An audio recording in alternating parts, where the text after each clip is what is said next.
tell me more, did she put up a fight? This is a line from the most catchy song from one of the most iconic romantic musicals of the 20th century. And it typifies the way that we view romance and engage in intimacy.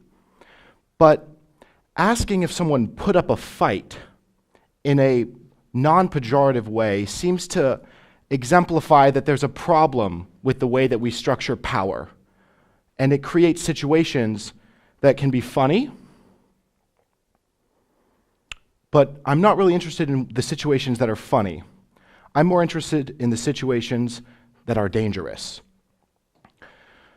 I was super uncomfortable at this point, but did not have the chance to be alone to plan an escape. This is a problem. This is a problem that many of us face every day. Some of us face every day. And the internet seems to be a solution to this. However, the internet operates on the same logic that does every other solution we've come up with for the past century, and that is Taylorism.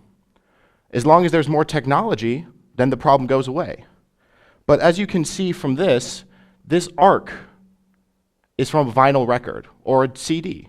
Any disc that has grooves for music, it can capture the ebbs and the flows, the nuances of the song that you're listening to. Whereas when you digitize it like these, you're missing something. And that's what my argument is today, that we've lost something that was once in physical romance, physical engagements, that has not transferred online. But the problems have transferred online. Specifically,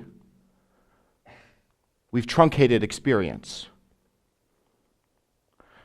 59% of people, specifically 59% of people say that online dating is a good way to meet others. 53% of this same sample group said that online dating allows them to find a better match for themselves. But we've already seen that online spaces, digital spaces, anything digitized, you're losing some nuance, you're losing something of lived experience and not making up for it. Specifically, I want to look at where we're losing that. And where we're losing that is in how we choose who we want to engage romantically with. This is how we choose online.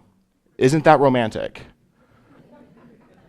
This is a formula that was developed by some University of Michigan psychologists to determine how people were making decisions in online dating.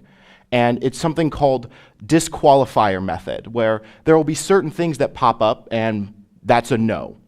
The most common disqualifiers in online dating are age, ethnicity, and smoking status, similar to how doctors and insurance companies decide if they're going to take you on as a patient.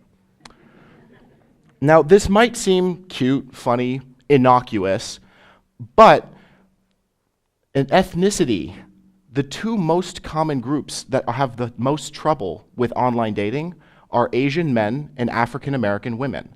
And it's because even though we're truncating experience, even though we're trying to simplify it and make it some sort of neat box, we're just transferring all of our stereotypes and all of the problems we have in real life to the digital life. This has given us a plethora of new ways to try to navigate online spaces. A scientific way, a predictive way, specifically using your DNA. Where's my little guy? Now, do you really want your DNA to determine who you spend the rest of your life with, or which people you spend your life with?